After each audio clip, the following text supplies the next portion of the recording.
사랑과 은혜가 풍성하신 아버지 하나님 너무나 감사드립니다.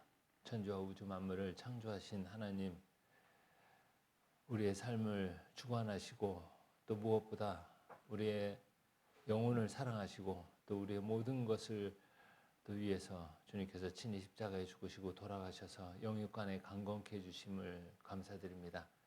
천국의 소망을 마음에 품고 또 주님의 말씀을 의지해서 또 성령으로 함께 해주시고 또 우리를 인도해 주시는 주님을 통해서 우리의 삶이 더욱더 주님의 자녀답게 변화되고 그 변화된 삶을 통해서 주님 앞에 영광을 드리게 도와주시옵소서.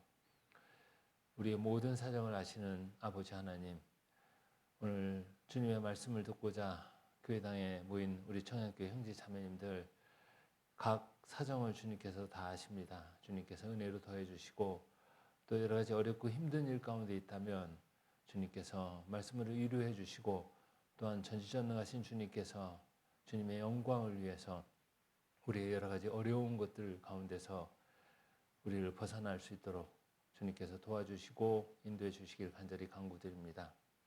또 오늘 여러 가지 사정이 있어서 함께 하지 못한 분들 어디에 있든지 주님께서 그 마음을 붙들어 주시고 또 주님의 그 사랑의 그 말씀을 들을 수 있는 기회를 또 허락해 주셔서 다음에 또 함께 주님의 말씀을 듣고 교제할 수 있도록 도와주시길 간절히 간구드립니다.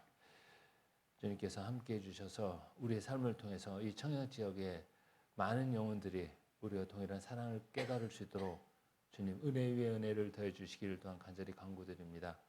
세계 곳곳에 복음을 위해서 수고하시는 선교사님들 지켜주시고 도와주시옵소서. 여러 가지 어렵고 힘든 가운데 주님께서 위로해 주시고 또 베풀어 주신 지혜를 가지고 담대히 용기를 가지고 복음을 전하게 도와주시고 또 그 지역에 구원받은 동역자들과 함께 또 그 지역의 형제 자매들 섬기는 일에 주님의 마음으로 최선을 다할 수 있도록 또한 인도해 주시길 간절히 간구드립니다. 이 모든 것 저희를 죄에서 원해 주신 우리 주 예수 그리스도 이름으로 기도드렸습니다. 아멘. 네. 자, 옆에 있는 분들과 인사하는 시간을 갖겠습니다. 웃으시면서 좀 화난 일이 있더라도 웃으시면서 주님의 이름으로 사랑합니다 해주십시오. 네. 네. 방송실에 있는 박세현 형제님 주님의 이름으로 사랑합니다. 네. 잠언 4장 20절에서요 24절까지 20절에서 23절까지 같이 읽겠습니다. 잠언입니다. 혹시 잠언만 피면 잠 오시는 분 없죠? 잠언 4장 20절에서 23절입니다. 자, 뒤에 문을 닫아주시고 제가 읽겠습니다. 내 아들아 내 말에 주의하며 나의 이르는 것에 내 귀를 기울이라. 그것을 내 눈에서 떠나게 말며 내 마음속에 지키라. 그것은 얻는 자에게 생명이 되며 그 온 육체의 건강이 됨이니라. 23절 같이 읽겠습니다. 무릇 지킬 만한 것보다 더욱 내 마음을 지키라. 생명이 근원이 이에서 남이니라. 네. 내 아들아 이랬죠. 다윗이 또 이제 솔로몬도 또 자기 아들 자기 아들 르호보암에게 준 말씀입니다. 아들에게 주는 아버지의 훈계 이렇게 얘기했습니다. 아들에게 주는 아버지의 훈계. 근데 여기서 내 아들아 이랬잖아요. 우리 아버지가 누굽니까? 하나님이십니다. 그러니까 하나님이 자녀된 우리에게 주는 좋은 말씀이에요. 솔로몬이 아들에게 주는 그 좋은 말씀인 것처럼. 그런데 그것은 하나님이 우리에게 주는 좋은 말씀. 우리가 이렇게 생각을 하면 됩니다. 다윗이 아들에게 주는 좋은 말씀. 하나님이 우리에게 주는 좋은 말씀. 이렇게 생각하면 되거든요. 그런데 그 아버지 되신 하나님께서 우리에게 말씀하시기를 무릇 지킬 만한 것보다 내 마음을 지키라라고 했습니다. 무릇 지킬 만한 것보다 더욱 내 마음을 지키라. 생명의 근원이 이에서 남이니라. 쉽게 번역된 내용을 보면 다른 모든 것을 지킴보다 더욱 내 마음을 지키는데 힘쓰라. 이렇게 얘기했습니다. 이 더욱이라는 것을 통해서요. 모든 지킬 것보다 마음을 지키라는 것. 그리고 모든 것을 동원해서 마음을 지키라는 것입니다. 모든 것을 동원해서 마음을 지키라. 그러니까 마음이라는 것은 너무나 중요하고 반드시 지켜야 된다라는 생각을 우리가 해볼 수 있습니다. 여러분 마음을 지키셔야 돼요. 근데 이 마음은 단순히 어떤 정신적인 정서적인 어떤 생각을 말하는 어떤 내면적인 어떤 생각을 말하는 것보다 사람의 진의를 나타내는데요. 그러니까 참된 의지, 참된 뜻 이것을 의미한답니다. 그러니까 여러분 안에 참된 어떤 뜻 그것을 지키는 게 굉장히 중요한 거예요. 여러분 안에 있는 참된 의미를 지키는 것이 굉장히 중요한 거잖아요. 그래서 무릇 지킬 만한 것보다 더욱 우리 마음 속에 있는 참된 의미, 또 진리를 지키는 것, 뜻을 지키는 것이 굉장히 중요합니다. 지킬 거 많죠? 우리 이 땅에 살아가면서 지킬 거 많습니다. 여러분들도 살펴보면 나는 가진 거 별로 없어 이래도 지킬 것이 있어요. 건강도 지켜야 되죠. 또 가족도 지켜야 되죠. 또 얼마 없지만 있는 재산도 관리하고 지켜야 되죠. 그리고 또 생명도 지켜야 되고 더 나아가서는 지킬 게 너무 많다 보니까 사회적인 내 지위도 지켜야 되고 또 나라도 지켜야 돼요. 이렇게 지킬 것이 많습니다. 그런데 그 많은 지킬 것 중에서 가장 중요하게 여겨야 될 것은 뭐냐? 마음이다라고 했습니다. 마음. 성경 한번 보겠습니다. 로마서 10장 10절을 보겠습니다. 로마서 10장 10절입니다.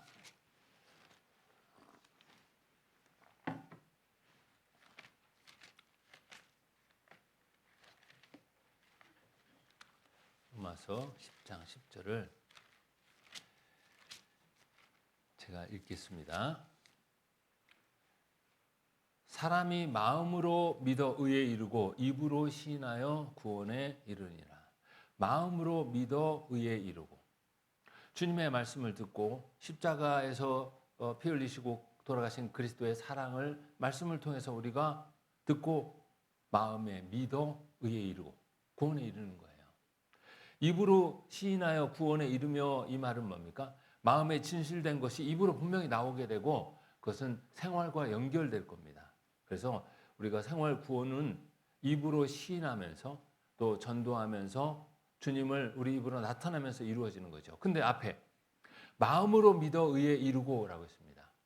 그러니까 마음에 믿음이 없을 때는 확실한 구원이 아닌 거예요. 그러니까 마음이 얼마나 중요합니까? 우리가 구원도 마음으로 믿어서 구원에 이르는 거예요. 그리고 또 마음의 즐거움은 그 어떤 것보다 중요하다라고 했어요.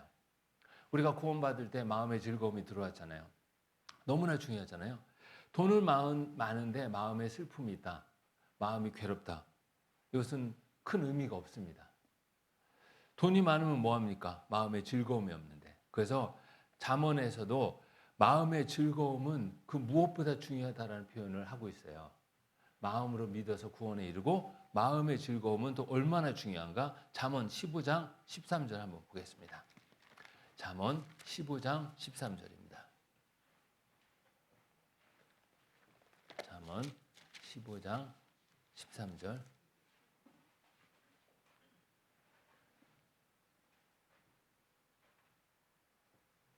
같이 읽겠습니다. 마음의 즐거움은 얼굴을 빛나게 하여도 마음의 근심은 심령을 상하게 하느니라. 마음의 즐거움, 얼굴을 빛나게 한다라고 했잖아요. 그러니까 마음의 즐거움은요, 숨길 수가 없어요. 얼굴로도 나타나고 행동으로도 나타나는 겁니다. 여기에 마음의 즐거움은 그 무엇으로도 이제 숨길 수 없다. 이렇게 얘기하면서 또 마음의 근심은 심령을 상하게 하느니라. 이제 마음에 있는 근심이 얼마나 큰 폐해를 가져다 주는지 생각해 볼 수 있습니다. 그래서 우리가 마음을 지키는 것은 무엇보다 중요합니다. 마음이 하나님께로부터 멀어진 사람은 그 사람이 바로 저주를 받은 거예요. 어떤 사람이 저주받은 사람이라고 생각합니까? 자, 경제적으로 어렵고 건강을 잃고 여러 가지 힘든 가운데 사는 사람을 세상 사람들은 언뜻 저주받은 사람 이렇게 생각할 수 있어요. 그렇다면 여러분 거지 나사로를 생각해 보세요. 세상 사람들의 시각으로 볼 때 거지 나사로는 저주받은 사람이겠죠. 왜? 부잣집 대문 앞에서 구걸했거든요. 거기다 피부병이 있어요. 그러니까 세상 사람들의 눈에 볼 때는 세상 사람들이 가지고자 하는 것을 하나도 갖지 못한 사람이 나사로처럼 보인 거예요. 그러니까 세상 사람들은 나사로를 저주받은 사람 이렇게 생각하겠죠. 세상 사람들의 기준입니다. 근데 우리는 성경을 통해서 또 다른 기준을 하나 더 정확하고 확실한 기준을 발견할 수 있는데 그게 뭐냐? 마음에서부터 하나님을 멀리하는 사람이 저주받았다라는 거예요. 성경 에레미야 17장 5절을 보겠습니다. 에레미야 17장 5절이요. 자, 에레미야 17장 5절. 제가 에레미야 17장 5절을 제가 읽겠습니다. 17장 5절입니다. 나 여호와가 이같이 말하노라. 무릇 사람을 믿으며 혈육으로 그 권력을 삼고 마음이 여호와에게서 떠난 그 사람은 저주를 받을 것이라. 마음이 여호와에서 떠난 사람이 저주를 받는 거예요. 마음이 여호와께서 떠난 사람은 무릇 사람을 믿으며 혈육으로 그 권력을 삼게끔 돼 있어요. 이게 뭡니까? 마음이 여호와께서부터 떠난 사람은 세상 것을 통해서 육신의 즐거움을 통해서 육신의 필요한 것들을 통해서 뭔가를 채우고자 하는 겁니다. 그게 저주를 받은 거예요. 많은 것을 가졌지만 마음이 주님께로부터 멀어진 사람은 저주를 받았어요. 왜? 일단 하나님이 주시는 많은 기쁨들에서부터 차단됐고 더 나아가서 구원을 안 받았을 가능성이 아주 높죠. 그거 저주받은 겁니다. 그런데 마음이 주님 앞에 붙어 있고 마음이 주님과 함께하는 사람은 어떤 사람이에요? 그 사람은 축복을 받은 겁니다. 저주의 반대가 뭡니까? 축복이잖아요. 여러분, 구원 받을 때 우리는 마음으로 믿어서 구원을 받았습니다. 그러니까 마음이 중요하죠. 구원 받은 이후에도 마음을 지키지 못하면 주님과 멀어지는 겁니다. 마음에 있는 것들이 행동으로 나타나잖아요. 그래서 마음이 주님과 함께하지 않고 마음이 주님을 떠나면 그것이 저주받은 거예요. 많은 문제들은 마음에서부터 나온다는 것도 기억하셔야 됩니다. 우리는 많은 문제들이 돈이 없으면서 나온다, 건강을 잃으면서 나온다라고 생각합니다. 그것도 틀린 건 아니에요. 그러나 많은 문제들은 마음에서부터 나와요. 자, 아담과 하와가 하나님을 떠났습니다. 그리고 하와가 선악과를 먹고 아담도 하와의 말대로 선악과를 먹었습니다. 바로 마음에서부터 하나님을 떠난 겁니다. 거기서 많은 문제들이 생긴 거예요. 그래서 지금 여러분 마음에 어떻습니까? 평안이 자리 잡고 있습니까? 기쁨이 자리 잡고 있습니까? 아니면 즐거움으로 가득합니까? 만약에 우리 마음에 그런 것들이 사라지고 다른 것들, 근심, 걱정, 염려들, 괴로움 그런 것들이 많이 마음에 차지하고 있다면 우리 마음을 지키지 못했다라는 하나의 어떤 증거로 우리가 생각해 볼 수 있습니다. 마음을 지키지 못했기 때문에 생기는 것들입니다. 그래서 저는 여러분들이 마음을 지키셨으면 좋겠어요. 잠언 23장 7절 보겠습니다.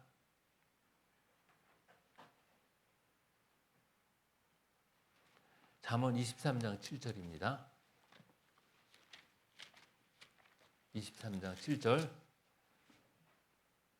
같이 읽겠습니다. 대저 그 마음의 생각이 어떠하면 그 유인도 그러한즉 그가 너더러 먹고 마시라 할지라도 그 마음은 너와 함께하지 아니함이라. 마음의 생각이 나오죠. 그 마음의 생각이 어떠하면 그 유인도 그러하다. 마음속에 하나님과 함께할 생각이 없고 마음이 하나님과 멀어진 사람은 어때요? 그것이 행동으로 나타나는 거예요. 자, 삐뚤어진 아이들을 봅니다. 마음이 삐뚤어진 사람을 보면 마음이 삐뚤어진 아이를 보면 행동이 다르잖아요. 행동이 어떻게 해요? 삐뚤어지게 나타나는 겁니다. 그래서 저는 처음부터 끝까지 한 번도 그 프로그램을 본 적이 없는데 이렇게 틀면 별로 마음이 안 내켜져서 넘어가는데 금쪽 같은 내 새끼라는 프로그램 있잖아요.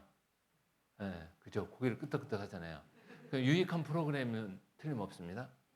거기 보면 참 부모에게 걱정을 주는 아이들이 등장하죠. 그죠? 그리고 자세히 보면 그 아이의 문제로만 끝나는 게 아니라 부모의 문제로도 연결이 되죠. 근데 그 아이를 보시면 어때요? 좀 특이한 행동을 보이죠? 일상적인 행동을 안 보여요. 학교에서 친구들과 어울리지 못하거나 부모에게 막말을 한다거나 막 행동을 과격하게 하죠. 그런 아이들을 딱 보면 이제 치료하는 선생님이 무슨 선생님이 치료할 때 제일 먼저 무엇을 살핍니까? 그 아이의 마음을 들여다보는 거예요. 그죠? 마음을 들여다봐서 마음에 어떤 문제가 있는가를 살펴보잖아요. 근데 대부분 마음에 문제가 있습니까? 없습니까? 마음에 문제가 있어요. 그래서 그 마음의 문제 때문에 어때요? 삐뚤어진 행동이 나오는 겁니다. 그러니까 마음이 얼마나 중요해요. 해결 방법도 마음의 문제를 찾아서 해결해 주는 겁니다. 그래서 요즘 그런 심리 프로그램을 통해서 우리가 생각해 보는 것처럼 이제 마음을 지키는 것이 얼마나 중요한가, 우리의 신앙을 지키는 것도 마음을 지키는 데서부터 시작한다라고 생각하시면 됩니다. 자, 우리의 신앙을 지키는 것도 어디서부터요? 마음을 지키는 거에서부터 시작된다. 창세기 2장을 보겠습니다. 창세기 2장을 보면요, 하나님이 아담에게 명령을 하나 하시죠. 2장 15절.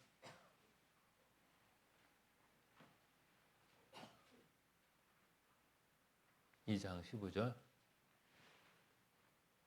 같이 읽겠습니다. 여호와 하나님이 그 사람을 이끌어 에덴 동산에 두사 그것을 다스리며 지키게 하시고. 자, 여러분 이 말씀을 한번 생각해 보셨습니까? 자, 우리가 생각해 볼 때 하나님이 이 땅을 얼마나 아름답게 완벽하게 창조하셨습니까? 첫째 날부터 여섯째 날까지. 그런데 하나님이 아담에게 뭐라고 말씀하셨습니까? 너는 그것을 다스리며 지키게 하시고 다스리고 지키라고 했습니다. 자, 자연을 다스린다라는 것은 자연을 우리가 볼 때 인공적으로 아름답게 가꾸고 꾸미는 거 우리가 이렇게 생각해 볼 수 있죠. 근데 하나님은 자연을요, 하나님은 창조의 하나님이신데 이 자연 법칙에 적합하게 만드셨어요. 인간이 개입해서 자연이 파괴되는 거예요. 자연은 그대로 두면 어때요? 자기들끼리 잘 어때요? 조화를 이루면서 이어져 나가죠. 개체수도 조절합니다. 코끼리가 참 사자가 너무 많거나 호랑이가 너무 많으면 안 되잖아요. 자기들 스스로 조절해 나가요. 그런데 사람이 거기 개입하면 어떻게 됩니까? 자연 뭐가 되죠? 자연 파괴가 돼 버립니다. 그런데 요 말씀에 보면 이상하게 하나님은 아담에게 다스리며 지키라라고 말씀하셨어요. 이 말씀은 뭘까요? 자, 무엇에부터 다스리고 지켜야 되냐? 원래 이 다스리며 지키라는 말은 경작하고 보존하라는 의미가 있어요. 경작하고 보존하라. 여러분, 자, 사단이 궁창을 만들 때 들어왔죠. 사단이 들어왔습니다. 하나님은 기쁘다라는 표현이 창세기 1장에 첫째 날부터 창조할 때부터 하나님이 보시기에 좋았더라. 보시기에 좋았더라 있는데 둘째 날에는 보시기에 좋았더라가 없어요. 왜요? 사단이 들어왔으니까. 근데 하나님이 아담한테 다스리며 지키게 하라라는 의미는 뭐예요? 사단에게 다스리며 지키라는 거겠죠. 근데 무엇을요? 사단이 동물에게 해코지할까 봐 다스리고 지키라고 할까요? 사단이 식물을 어떻게 막 파괴할까 봐 다스리고 지키라고 할까요? 그게 아닙니다. 이 다스리고 지키라는 것은 뭐냐면 하나님의 사랑의 짝으로 짐을 받은 존재가 누구죠? 아담인 거예요. 하와입니다. 근데 사단이 왜 둘째 날 이 지구에 들어왔습니까? 뭐를 하려고요? 동물들을 괴롭히려고요? 자연을 파괴하려고요? 그게 아닙니다. 하나님을 향한 아담과 하와의 마음을 무너뜨리기 위해서 들어온 거예요. 그러니까 다스리며 지키라는 의미는 뭡니까? 더 우리가 세밀하게 살펴보면 내 마음을 다스리고 지키라라는 거예요. 누구에게로부터? 사단에게로부터. 사단이 하나님을 향한 아담의 마음과 하나님을 향한 하와의 마음을 무너뜨리려고 하니까 다스리고 지키라는 의미가 있는 거예요. 우리는 생각해 볼 수 있잖아요. 동물 때문에, 식물 때문에가 아니에요. 만물을 하나님이 왜 지으셨습니까? 사람으로 거하게 지으신 거예요.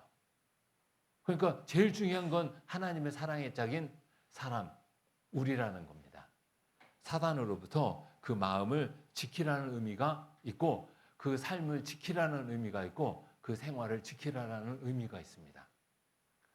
그래서 우리는 이 창세기 2장 15절을 통해서 생각해 볼 수 있죠. 아담은 실패했습니다. 다스리지 못했어요. 지키지 못했어요. 하나님이 선악과를 먹지 말라고 했죠. 그런데 어때요? 누가 유혹했습니까? 사단이 하와를 통해서 유혹했잖아요. 들어가잖아요, 벌써. 하나님은 먹는 날에는 정령 죽으리라 라고 했는데 사단은 뭐예요? 죽지 않을 거다. 너희들 이걸 먹으면 너희 눈이 밝아질 것이고 하나님처럼 되는 걸 하나님이 싫어한다라는 의미로 유혹해가지고 선악과를 어떻게 합니까? 따먹게 만들어버리잖아요. 선악과를 먹어버리잖아요. 그리고 아담도 선악과를 먹어버렸습니다. 지키지 못한 거예요.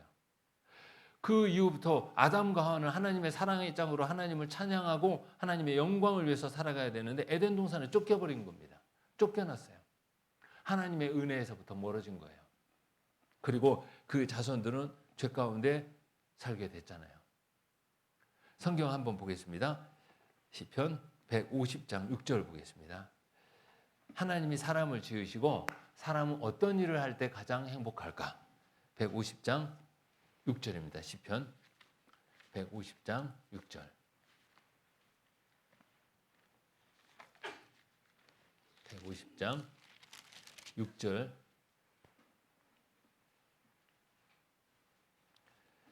같이 읽겠습니다. 호흡이 있는 자마다 여호와를 찬양할지어다 할렐루야. 호흡이 있는 자마다 여호와를 찬양할지어다 할렐루야 이럽니다.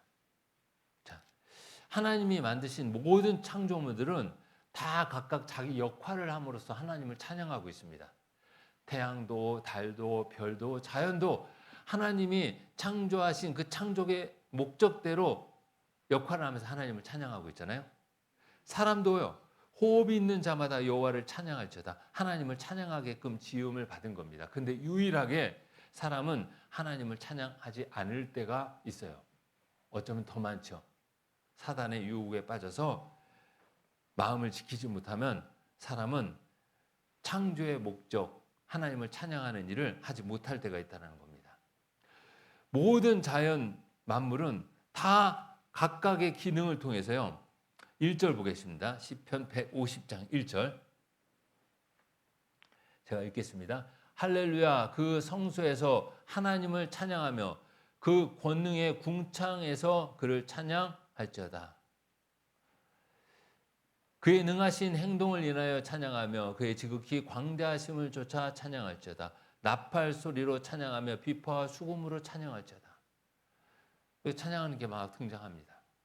자연은 자연으로서 지음을 받은 그 목적대로 존재함으로써 하나님을 찬양하고 사람도 하나님을 찬양하게끔 지음을 받은 존재인데 마음을 지키지 못해서 하나님을 찬양하지 못하게 된 겁니다. 그래서 우리는 무엇을 지켜야 되냐? 하나님을 향한 우리의 신앙을 지켜야 되는 거예요. 마음을 지켜야 되는 겁니다. 우리는 구원받기 전에는 하나님을 찬양하는 존재가 아니었습니다. 구원받기 전에 우리의 존재는 만물보다 거짓되고 심히 부패했잖아요. 그죠? 성경 같이 보겠습니다. 우리가 구원받기 전에 어떤 존재였는가 다시 한번 생각해 보죠. 에레미야 17장 9절입니다. 에레미야 17장 9절. 자, 구원받기 전에 여러분과 저는 하나님 앞에 이런 존재였습니다.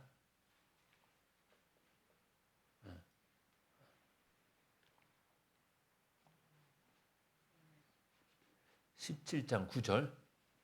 에레미야 17장 9절 같이 읽겠습니다. 만물보다 거짓되고 심히 부패한 것은 마음이라 누가 능히 이를 알리오마는. 자, 이 세상에 가장 거짓되고 부패한 게 뭐라고요? 마음. 누구의 마음이요? 내 마음이었어요. 사람의 마음은 구원받기 전에 사람의 마음 속에는 정말 가장 더러운 것들로 가득 찼어요. 미움, 시기, 질투, 그런 거. 남이 조금만 잘 돼도 괴롭고, 자기랑 아무 상관없는데도 그게 배 아프고, 그게 사람의 마음이었습니다. 근데 하나님이 이런 사람의 마음을 다 들여다보고 알고 계셨어요. 세상에서 가장 더럽다라고 말씀하셨습니다. 근데 이런 우리를 하나님이 구원해 주신 거예요.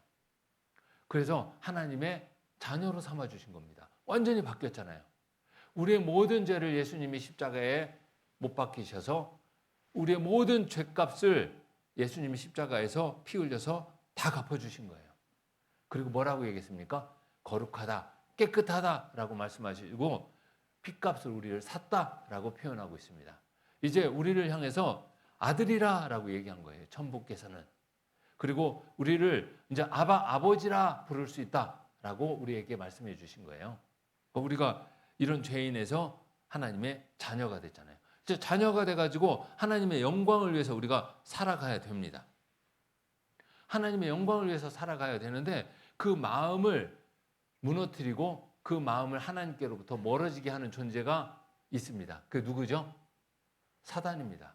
창세기 2장 15절에 다스리고 지키라 라고 얘기했던 그 사단에게서부터 다스리고 지키라 라고 얘기했던 그 하나님 말씀을 기억하십시오. 아담과 하와를 무너뜨렸던 그 사단은 지금도 똑같이 해요. 지금도 변함없습니다.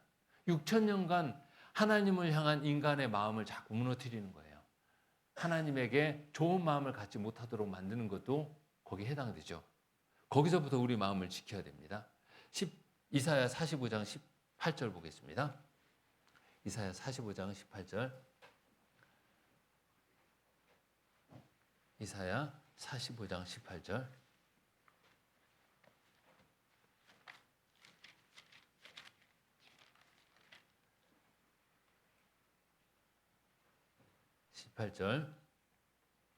같이 읽겠습니다.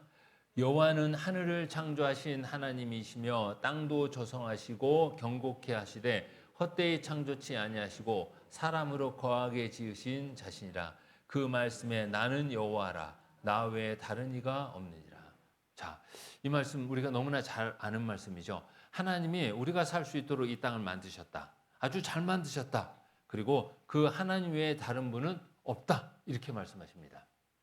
그러니까 우리를 생존케 하시는 분은 하나님이고 그 분 외에는 다른 분은 있어요? 없어요? 없다. 오직 하나님만 우리가 섬겨야 된다. 이렇게 이야기하고 있는 겁니다. 그런데 이렇게 하나님만 섬기고 살아가야 되는 사람의 마음을 무너뜨리고 하나님께로부터 멀어지게 하는 존재가 사단인 거예요. 그래서 사단은요, 우는 사자같이 삼킬 자를 찾는 사자에 비유했어요. 베드로전서 5장 8절 보겠습니다. 베드로전서 5장 8절이요. 베드로전서 5장 8절입니다. 자,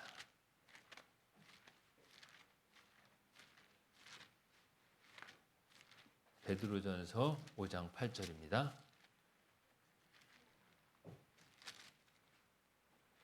제가 읽겠습니다. 근신하라 깨어라 너희 대적 마귀가 우는 사자같이 두루다니며 삼킬 자를 찾나니. 자, 우는 사자같이 사자로 표현했잖아요. 두루다니며 삼킬 자를 찾는 거예요.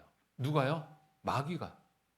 근신하라 깨어라 너희 대적 마귀가. 우리의 대적은 마귀인데 마귀가 두루다니며 삼킬 자를 찾는 거예요. 구원받은 그리스도인을 찾는 겁니다. 신앙을 무너뜨리는 거예요. 삼키려고 하는 거예요.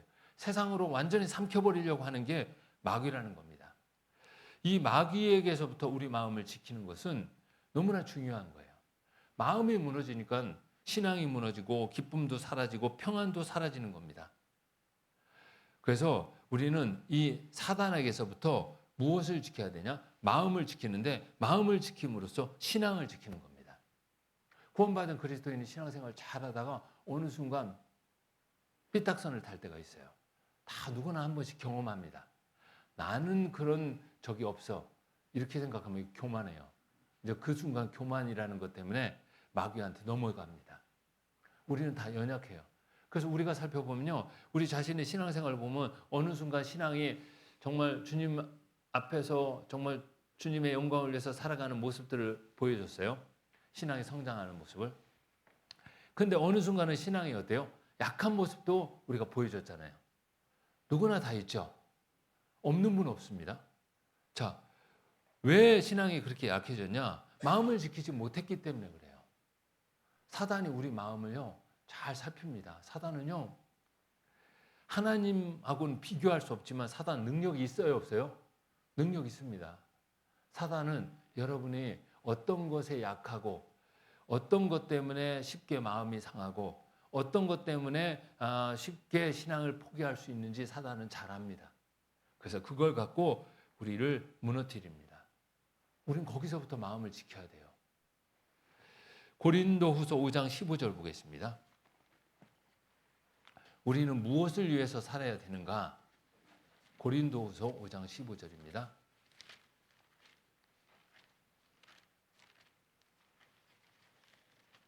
(5장 15절)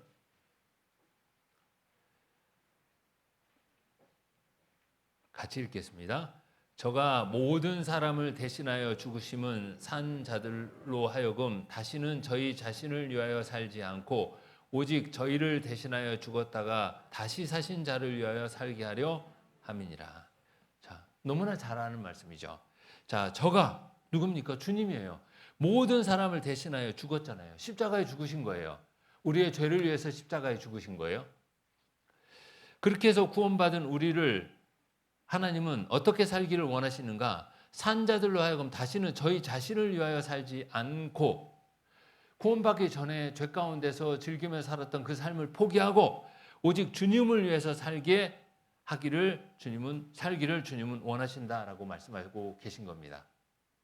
그런데 이런 신앙생활을 무너뜨리는 거예요. 구원받았는데 다시 구원받기 전에 옛 습관을 쫓아서 그렇게 살아가는 거예요. 구원받기 전에 좋아했던 것에 다시 빠져들어가는 거예요. 구원받기 전에 좋아했던 것들을 다시 좋아하고 하나님과 멀어지는 거예요. 바로 이게 신앙이 어떻게 약해지는 겁니다. 사단은 우리 마음을 무너뜨려서 신앙을 무너뜨리려고 하는 겁니다. 주님께 영광을 드리는 삶을 살지 못하게 하는 거예요. 우리가 마음을 지키지 못하면 구원을 받았지만 주님을 위해서 살지 못하고 자기 육신을 위해서만 살게 됩니다. 이게 마음을 지키지 못하면 그래요. 그러면 신앙이 약해지면요, 평안이 깨질까요? 안 깨질까요? 마음의 평안이 깨집니다. 그래서 마음을 지키지 못하면 신앙이 깨지고 덩달아 이어지는 마음의 평안이 깨지는 거예요. 여러분, 마음의 평안이 있기를 원하죠? 두말 나위 없을 겁니다. 다 그걸 원할 거예요. 근데 마음의 평안을 유지하고 싶으면 마음을 지켜야 되는 거예요. 마음의 평안은 신앙이 깨지면 덩달아 깨지는 게 마음의 평안입니다. 마음의 평안은 누가 주십니까? 주님이 주시는 거예요. 돈으로 평안을 얻었다? 거짓말입니다. 구원받은 사람이 돈 때문에 평안을 얻었다? 한번 깊이 생각해 봐야 돼요. 내가 정말 주님이 주신 평안을 한 번이라도 제대로 맛본 정말 구원받은 사람인가 생각해 볼 필요가 있습니다. 자, 그리고 마음을 지키지 못해서 신앙이 깨지면 아까 말씀드린 것처럼 평안이 깨지고 기쁨이 사라지는 겁니다. 데살로니가 전서 5장 16절에 항상 기뻐하라 이렇게 말씀하셨잖아요. 근데 마음을 지키지 못하면 이 기쁨도 깨지는 겁니다. 사단이 그렇게 하는 겁니다. 사단이 우리의 마음을 무너뜨림으로써 이 모든 것도 덩달아 무너뜨리는 겁니다. 사단이 그렇게 하는 거예요. 그래서 사단을 너희 대적 마귀라라고 얘기했잖아요. 자, 구원받은 그리스도인은 자, 화를 내는 거 있잖아요. 참 우리가 사람마다 성격이 다르잖아요. 어떤 사람은 불 같은 성격이 있다고 하죠. 그래서 화를 내는데 막 불 같아요. 금방 막 화가 나죠. 또 어떤 사람은 좀 미지근하게 막 데워지는 어떤 그릇처럼 천천히 화를 내지만 또 화를 내요. 근데 그런 분은 화를 또 길게 내더라고. 어떤 분은 금방 냈다가 금방 시드는데 어떤 분은 화를 금방 내지는 않아요. 근데 한번 냈다 하면 이게 힘들어. 마치 이 냄비는 금방 끓고 금방 식는 거. 그리고 돌솥 그릇은 어때요? 돌솥 냄비는 천천히 달궈지지만 그 열기가 오랫동안 가죠. 근데 하나같이 사람은 어때요? 화를 내고 사는 마음이 있습니다. 근데 화를 내면 어때요? 이 상대한테도 좋지 않지만 내 신앙과 내 마음에도 좋지 않아요. 구원받은 그리스도인들은 어떻게 해야 될까요? 화를 내는 걸 쉽게 해야 될까요? 그렇지 않아야 될까요? 쉽게 화를 내면 안 됩니다. 그렇다고 이 돌솥 냄비처럼 천천히 내서 오래 가라는 건 아니에요. 화를 내는 것은 바람직하지 않습니다. 주님을 한번 보세요. 주님은 화를 냈을까? 어떤 주님도 화내가지고 막 성전에서 막 상도 없고 막 그랬던데 주님의 그 화는 죄를 향해서 의로운 공의가 나타난 거예요. 근데 우리는 그런 게 아니라 단순히 내 기분이 상했을 때 쉽게 화를 낼 수 있다는 거예요. 근데 그것도 우리가 지켜야 될 것 중에 하나라고 말씀드리고 싶어요. 선교사들은 선교지에 가서 화를 내는 게 아주 치명적일 수가 있어요. 왜 그러냐면 그분들은 일단 선교지에서 선교사가 딱 왔다 하면 어떤 생각을 하게 되냐면 참 온유한 분 그렇게 생각했죠. 부드러운 분 선교사님인데 이렇게 생각을 해요. 그리고 이제 부모님처럼 생각하는 경우도 있어요. 모든 것들을 물어보고 또 항상 사랑으로 대해주시는 분 이렇게 생각합니다. 근데 선교사들도 선교지에 있다 보면 화날 일이 생겨요, 안 생겨요? 생기죠. 교회당에서 보면 뭐 답답한 일이 생겨요, 안 생겨요? 생기죠. 왜 저렇게 하지? 그런 마음이 막 생기겠죠. 그리고 현지 문화랑 어때요? 잘 안 맞는 부분이 있어요. 그럼 막 생기겠죠. 그렇다고 해서 화를 확 내면 지는 겁니다. 일단 화내면 이기는 거예요, 지는 거예요? 지는 거예요.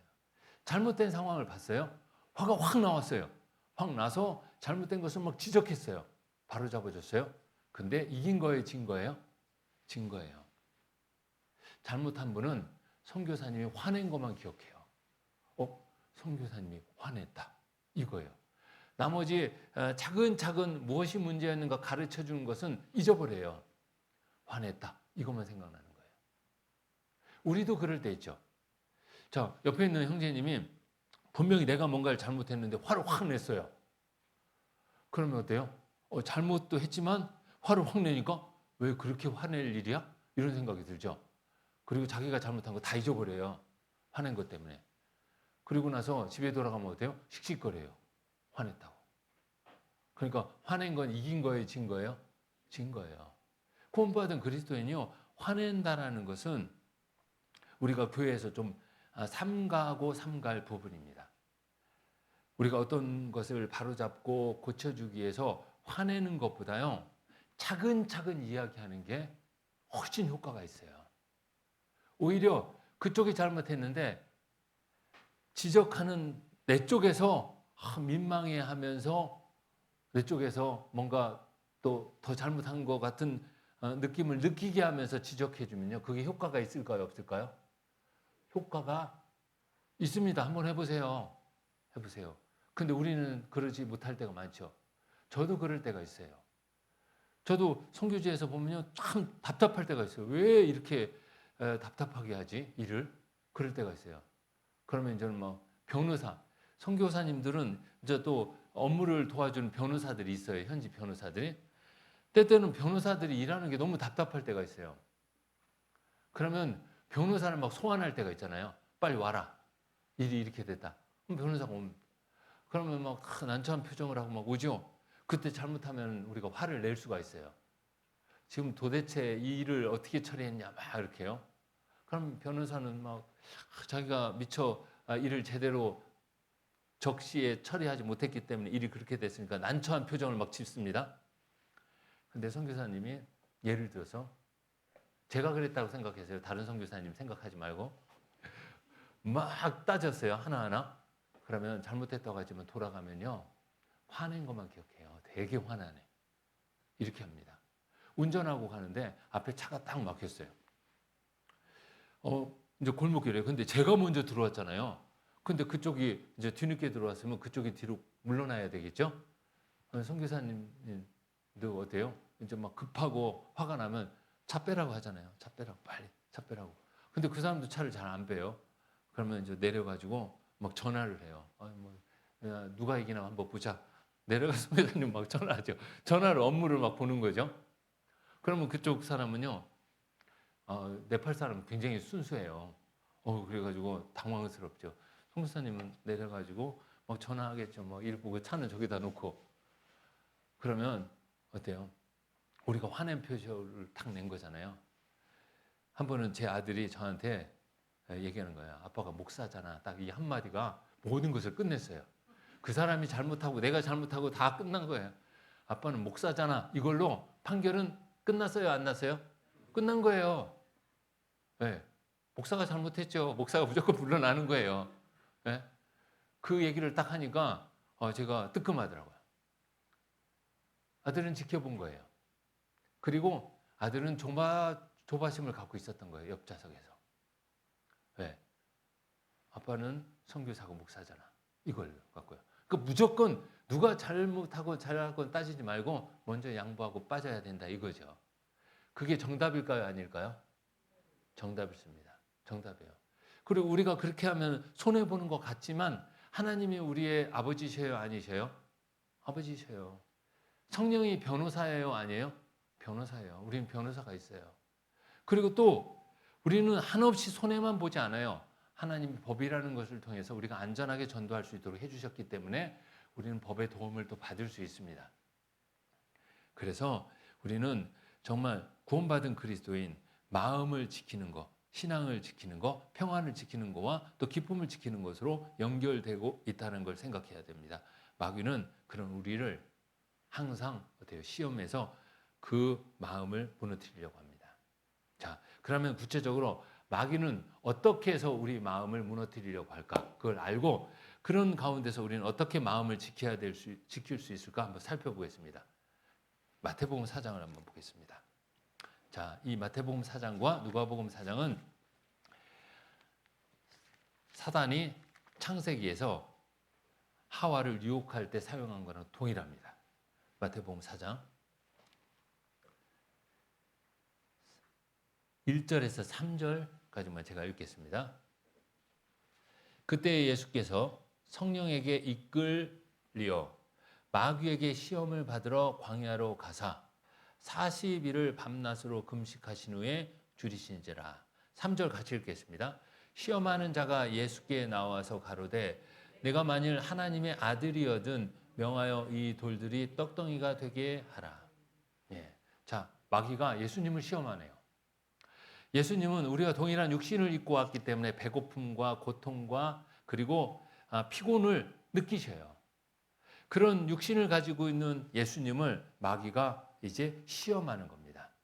마귀가 예수님의 마음을 무너뜨리려고 하는 거죠. 그런데 여기 보면 예수님이요.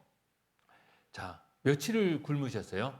40일 밤낮으로 금식하시고 또 광야로 가서, 광야는 어때요? 광야는 안락한 곳과 거리가 멀죠. 광야는 바람이 불고 힘들고 햇볕이 내리쬐는 곳이에요.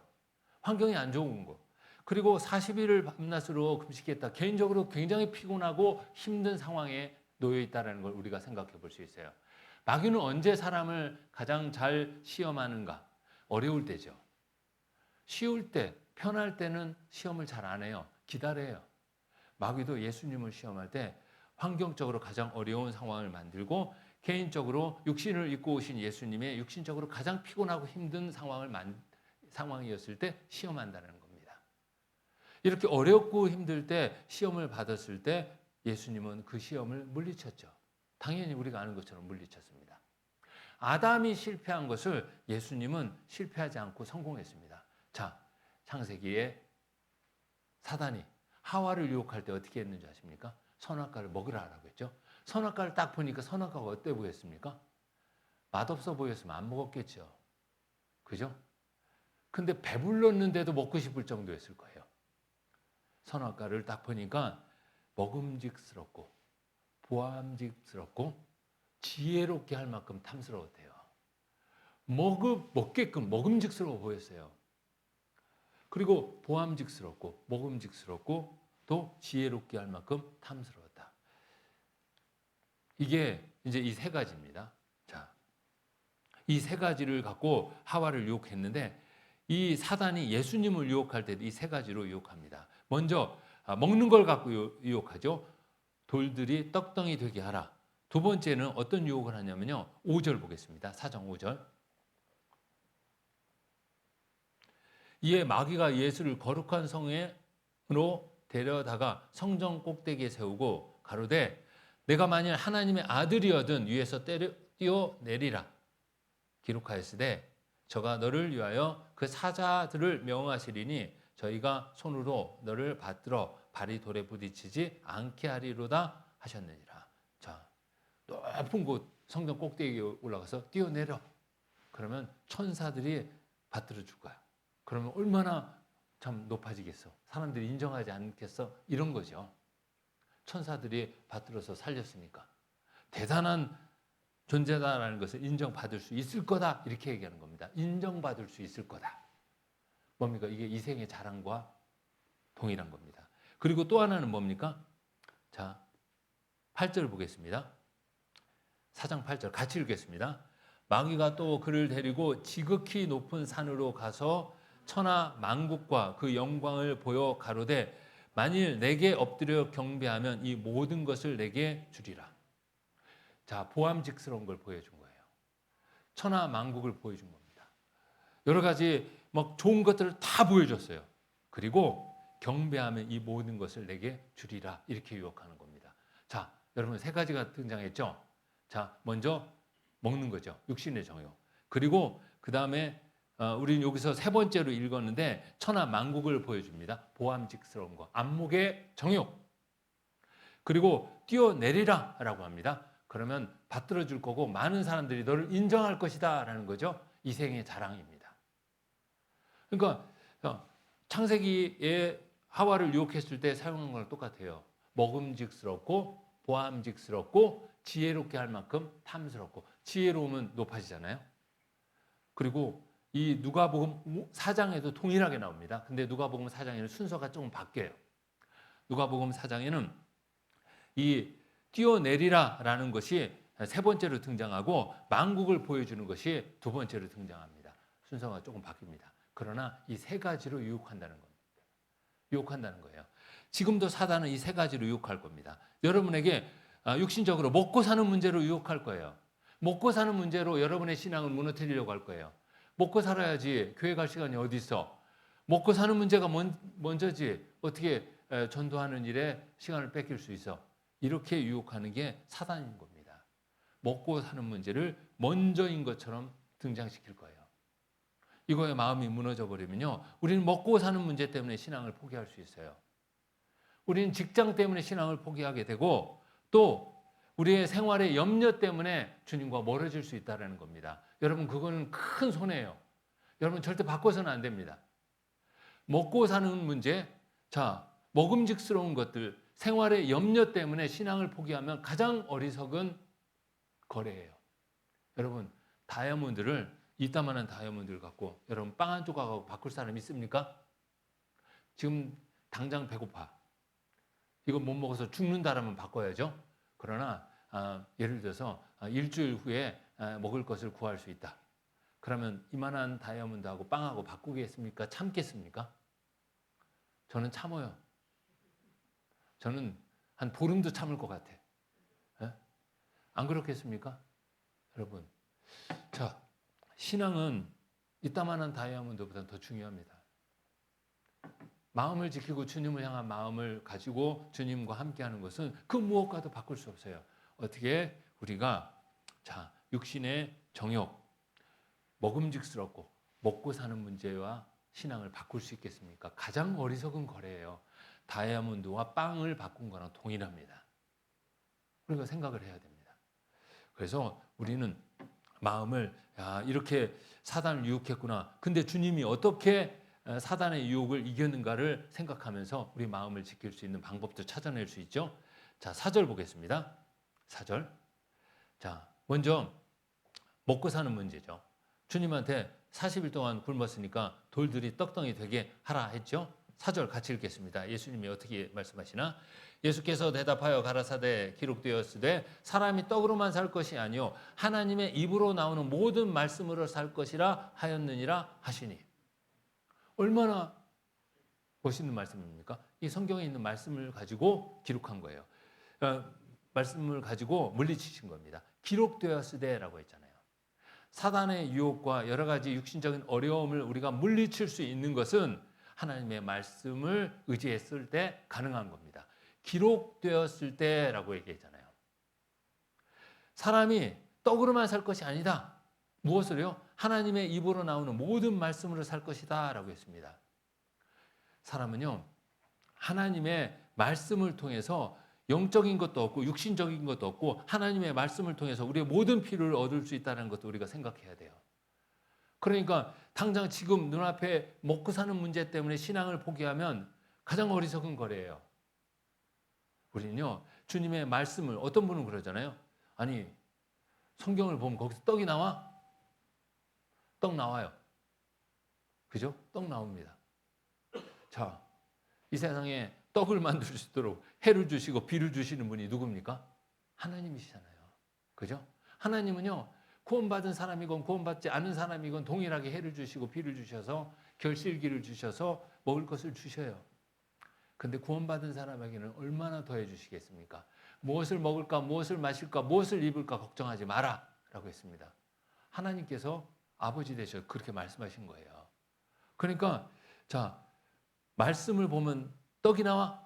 이거는 구원받지 않은 사람의 생각이죠. 우리는 말씀을 통해서 생명을 얻었어요. 말씀을 통해서요, 늘 공급해 주시는 하나님을 우리는 생각하게 되고, 말씀을 통해서 모든 것을 때를 따라 주시는 하나님을 생각하게 되고 하나님을 의지하게 됩니다. 말씀대로 되는 겁니다. 예수님은 이렇게 물리치셨잖아요. 우리도 마찬가지예요. 여러분, 먹고 사는 문제, 자, 직장 문제, 생활하는 문제, 우리는 시골이기 때문에 농사 짓는 거에 좀 많은 영향을 받죠. 그죠? 근데 그것 때문에 주님의 말씀을 듣는 거나 신앙을 바꾸면 안 됩니다. 진짜 어리석은 거래요. 왜? 하나님이 해를 주셨거든요. 하나님이 해를 비춰주는데 구원받은 그리스도인이 해가 비치는 아주 적당한 때가 됐으니까 내가 뭔가를 땅에 밭일을 하거나 논일을 하거나 뭔가를 해야 돼 라고 해서 주님의 말씀을 들을 시기인데 말씀을 듣지 못했다. 하나님이 볼 때는 어떨까요? 하나님이 해를 비춰주고 있는데, 하나님이 해를 비춰주고 있는데 그리스도인이 그렇게 하면 하나님은 마음이 아프시겠죠. 구원받지 않은 사람이라면 그렇게 할 수 있습니다. 걱정 안 하셔도 돼요. 하나님은 해와 비를 동일하게 주시지만 구원받은 사람에게는 더욱더 큰 은혜로 주시는 분이 하나님입니다. 하나님은 은혜 위에 은혜를 주시는 분이에요. 구원받은 사람에게 더 큰 은혜를 주십니다. 예수님도요, 이렇게 말씀하신 거예요. 그래서 사람이 떡으로만 살 것이 아니요 하나님 입으로 나오는 모든 말씀으로 살 것이라 하였느니라. 이렇게 하잖아요. 또 하나 살펴볼게요. 이제 안목의 정욕이죠. 이제 보암직스러운 겁니다. 여기는 마태복음 4장에는 세 번째로 기록되어 있습니다. 아까 우리가 읽었죠. 천하 만국 그 영광을 다 보여준 거예요. 보기에 좋은 것을 다 보여주고 이걸 갖고 싶지.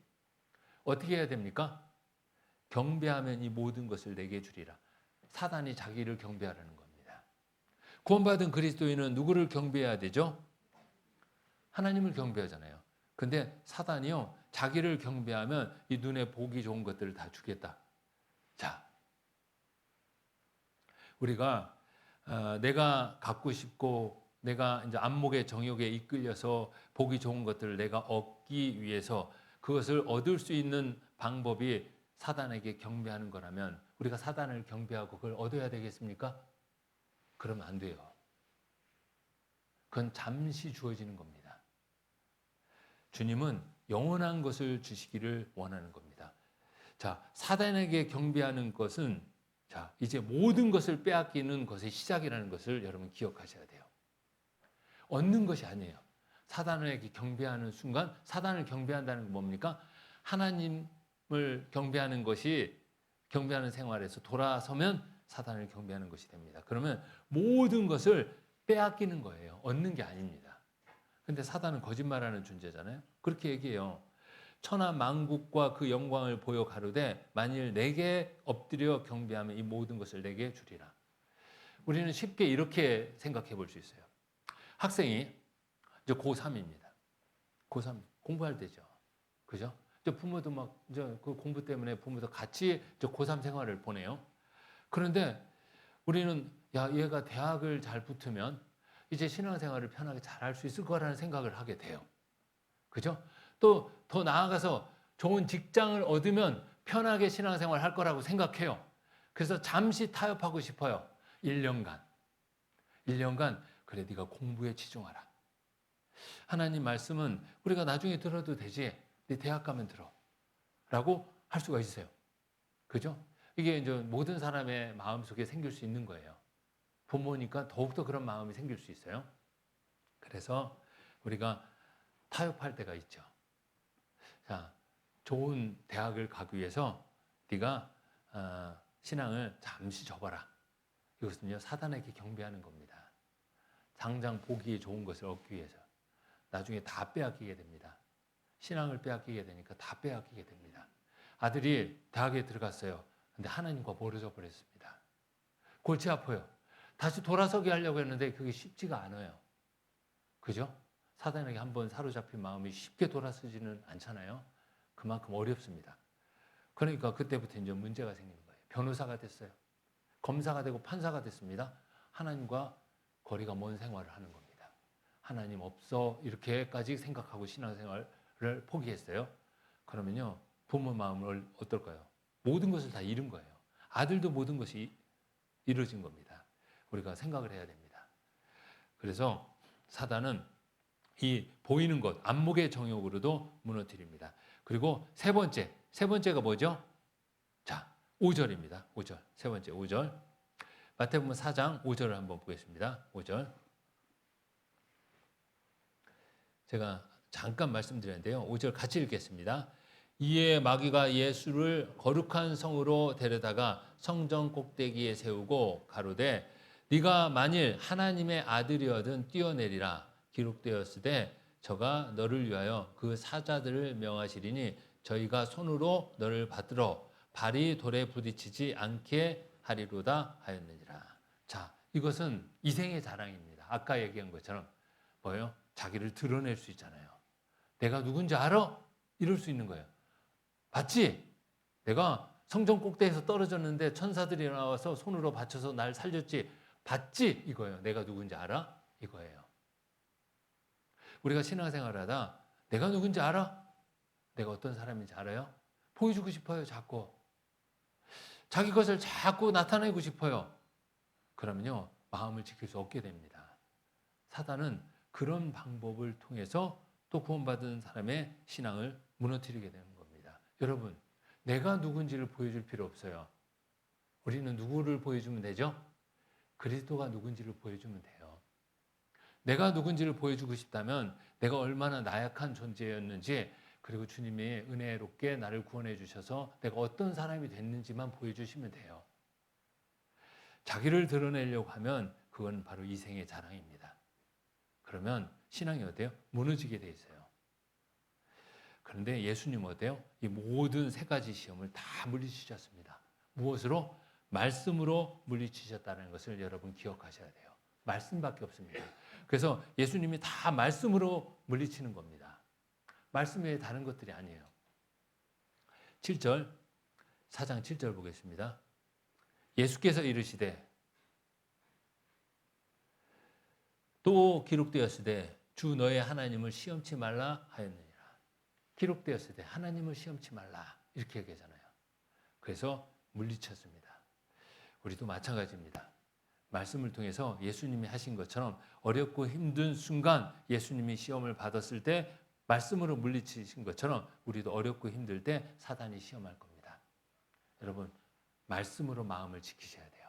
그래서 여러분 마음을 지켜야 되는데 무엇으로 지켜야 된다고요? 말씀으로 지켜야 됩니다. 말씀을 보면요. 주님이 어떤 분인가를 더 알게 되는 거예요. 그러면 시험을 겪게 돼도 이길 수 있어요. 그래서 말씀으로 마음을 지키라라는 겁니다. 무릇 지킬 만한 것보다 네 마음을 지키라. 무엇으로? 말씀을요. 예수님이 그랬던 것처럼. 자, 마지막으로 욥을 얘기하겠습니다. 욥만 얘기하고 마칠게요. 네. 자, 욥은 사단에게 시험을 받았죠. 욥이 받은 시험을 생각해 보면요, 모든 것을 순간 다 잃어버렸습니다.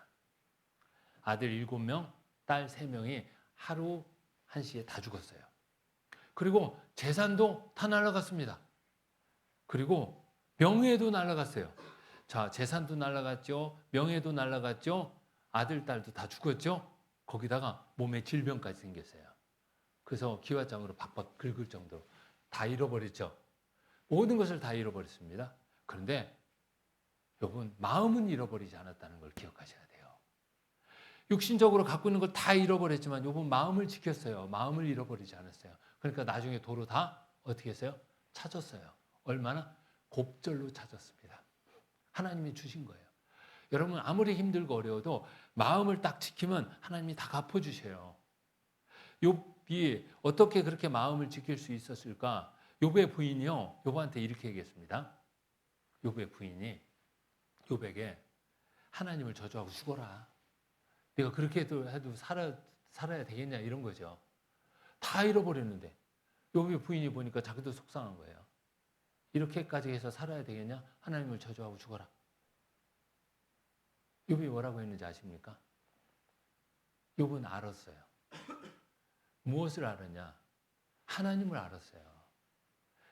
하나님이 어떤 분이에요?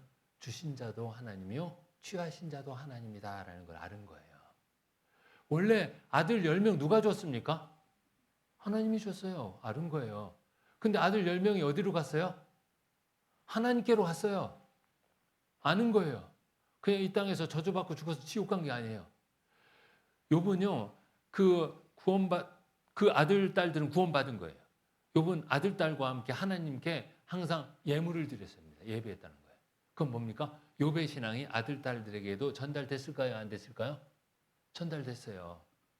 그러니까 아들, 딸이 죽었는데 하나님께서 주신 아들, 딸이고 하나님께서 취하셔 갔고 하나님 앞에 있다라는 걸 아는 거예요. 그러니까 어때요? 마음에서 당장 뭐 눈으로 볼 수 있는 아들, 딸 잃었으니까 슬픔은 있겠죠. 그러나 아는 거예요. 아는 게 그만큼 중요합니다. 그리고 재산을 다 잃어버렸습니다. 근데 그 재산도 누가 준 거죠? 누가 준 겁니까? 네, 하나님이 준 거예요. 하나님이. 근데 하나님이 가져가신 거예요. 하나님이 필요해서 가져갔다라고 생각하면요, 하나님이 나중에 또 주시겠죠. 안 주셔도 하나님이 주신 걸 하나님이 가져가신 거예요. 아무 문제가 안 돼요. 하나님이 필요하니까, 하나님이 무슨 뜻이 있으니까 그렇겠지라고 생각한 거죠. 자, 명예도 사라졌어요. 어린아이들이 자, 욥을 조롱했다라는 말이 있습니다. 자, 성경 욥기 17장 2절에서 6절이요. 욥기 17장 2절에서 6절입니다.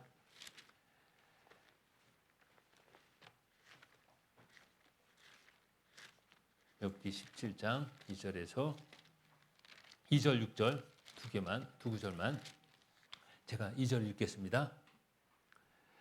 나를 조롱하는 자들이 오히려 나와 함께 있으므로 내 눈이 그들의 격동함을 항상 보는구나. 나를 조롱하는 자들이 오히려 나와 함께 있으므로. 함께 있었던 사람들이 조롱하는 사람으로 바뀐 거죠. 6절 보겠습니다. 하나님이 나로 백성의 이야기거리가 되게 하시니 그들이 내 얼굴에 침을 뱉는구나. 같이 있었던 사람들, 한때 좋은 관계를 있었던 사람들도 다 조롱하는 걸로 돌아섰어요. 백성들이 자기를 조롱하고 침을 뱉어요. 굉장히 힘든 상황이겠죠. 근데 이 정도면 하나님 너무하십니다 라고 할 수 있잖아요. 근데 욥은 하나님을 알았어요. 하나님을 아니까 자기 자신을 아는 거예요. 자, 우리는 구원받기 전에 어떤 사람이었죠? 만물보다 거짓되고 심히 부패한 마음을 가졌어요. 그죠? 만물보다 거짓되고 심히 부패했습니다. 하나님은 사람을 볼 때요, 벌레인 사람, 구덕인 인생 이렇게 얘기했어요. 그러니까 우리가 구원받기 전에 하나님을 통해서 나를 보니까 벌레고 구덕이었어요. 만물보다 거짓된 마음을 갖고 살아왔어요. 그 자기 자신을 알면은요, 우리가 당장 조금 조롱을 받고 억울함을 받고 멸시를 받는다고 해도 이겨나갈 수가 있다라는 거예요. 욥은 그랬다라는 거예요. 욥이 어떻게 그렇게 할 수 있었을까? 하나님을 통해서 자기 자신을 알았던 거예요. 내가 어떤 존재인가? 자, 구원받기 전에 우리는 어떤 존재였습니까? 구원받기 전에 하나님과 원수됐어요. 구원받기 전에 죄인 중에 괴수였습니다. 구원받기 전에 죄를 짓기를 물 마신 같이 했어요. 그런 우리가 예수님의 피로 구원받아서 하나님의 자녀가 됐습니다. 그 다음에 나를 무시해? 그것 때문에 금방 화가 확 나오고, 그리고 성내고 분내고, 그러면 어때요? 우리 안에 있는 평안도 깨지고 신앙도 무너지는 겁니다. 기쁨도 사라지는 거예요. 그럴 때 참 참기 힘들지만 구원받기 전에 내가 어떤 존재였는가를 또 생각해 보는 거죠. 욥은 그런 걸 통해서 견뎠던 겁니다. 그리고 그런 욥에게 하나님은 어떻게 했습니까? 하나님이 곱절이나 갚아줬습니다. 자, 욥기 다시 보겠습니다. 욥기 24장을 보겠습니다.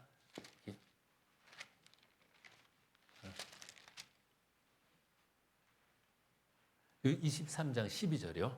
욥기 23장 12절. 욥기 23장 12절입니다. 제가 읽겠습니다. 내가 그의 입술의 명령을 어기지 아니하고 일정한 음식보다 그 입의 말씀을 귀히 여겼구나. 누굽니까? 욥이죠. 내가 그의 입술의 명령을 어기지 아니하고 하나님의 말씀을 지키고 또 하나님의 말씀을 일정한 음식보다 귀하게 여겼다. 이렇게 얘기하는 겁니다. 하나님의 말씀을 굉장히 귀하게 여긴 거예요. 여러분, 우리는 하루에 3끼를 먹죠. 끼니를 걸으면 막 화를 내는 분들이 있더라고요. 그러니까 다른 건 잘 참는데 끼니만 걸으면 막 이제 막 화를 내더라고요. 자, 우리는 그만큼 연약한 존재이면서 삼시세끼가 중요하잖아요. 그런데 여러분, 말씀을 삼시세끼처럼 중요하게 여겨본 적이 있습니까? 말씀을 내가 오늘 말씀을 안 봤네? 봐야지. 하고 말씀을 꼭 보고 하루에 말씀을 삼시세끼 먹는 것처럼 말씀을 3번 보고 보내야 되겠다라는 결심을 갖고 오늘 말씀을 2번뿐이 못 봤네? 한번 봐야지 하고 보면서 지내신 적이 있습니까? 그런 분이 있다면 그런 분은 정말 하나님을 더욱더 알고 마음을 지킬 수 있을 겁니다. 욥처럼. 근데 우리는 그렇지 못할 때 있어요. 오늘 3끼 먹어야 되는데 2끼뿐이 못 먹었네? 야식이라도 챙겨 먹어야지. 밤에 뭐라도 먹고. 그죠? 우리는 3끼만 먹습니까? 저녁에도 먹고 싶은 것들이 눈앞에 보이면 또 먹고 이러죠. 근데 하나님의 말씀은 어때요? 먹었는지 안 먹었는지도 몰라요. 봤는지 안 봤는지도 모르고 안 봐도 별로 큰 영향을 안 받고 그러면 안 되죠. 여러분, 하나님 말씀을 욥은요 일정한 음식보다 그 입의 말씀을 뭐라고요? 귀히 여겼구나 이랬습니다. 귀하게 여겼어요. 여러분 모두가 다 이랬으면 좋겠습니다. 구원받은 그리스도인이 하나님의 말씀을 일정한 음식보다 더 귀하게 여겼다. 내가 가지고 있는 재산이나 내가 가지고 있는 그 무엇보다 하나님의 말씀을 귀히 여긴다면 하나님은 욥에게 주신 그 마음을 지킬 수 있는 그런 것을 우리에게도 주실 거고 욥에게 주신 은혜를 우리에게도 더해 주실 겁니다. 그건 틀림없습니다. 욥도 이렇게 해서 마음을 지켰습니다. 우리도 마찬가지입니다. 마음을 지켜야 돼요. 마음을 지키지 못하면 뭐가 무너진다고요? 신앙이 무너집니다. 신앙이 무너지면 평안이 깨져요? 안 깨져요? 평안이 깨집니다. 평안이 깨지면 기쁨이 사라져요? 안 사라져요? 기쁨이 사라집니다. 그러니까 무엇을 지켜야 됩니까? 마음을 지켜야 돼요. 나라를 지키는 것도 중요합니다. 근데 마음을 지키지 못하면 아무것도 못해요. 가족을 지키는 것도 중요하죠. 마음을 지키지 못하면 가족도 못 지킵니다. 건강 지키고 싶습니까? 마음을 지키셔야 돼요. 바로 누구에게? 우리 마음을 무너뜨리려고 하는 사단에게 우리 마음을 지키는 거죠. 이제 정리하겠습니다. 이 마음을 지킨다. 주님을 향한 신앙을 지키는 겁니다. 주님을 향한 그리스도의 삶을 지키는 겁니다. 그게 마음을 지키는 데서부터 옵니다. 무엇으로 지키죠? 말씀으로 지킵니다. 기도로 지키고 말씀으로 지켜요. 그래서 욥처럼 우리도 우리의 말씀을 지켰으면 좋겠습니다. 그렇지 못하면 우리는 신앙이 약해져서 교제에 나오지 않게 되고 말씀 읽는 게 싫어지고 기도하지 않게 되고 전도하지 않게 되고 세상의 유행을 따라가게 됩니다. 그래서 마음을 지키면 여러분들 하나님께서 요백에 주신 축복 우리에게도 주십니다. 같이 기도하겠습니다.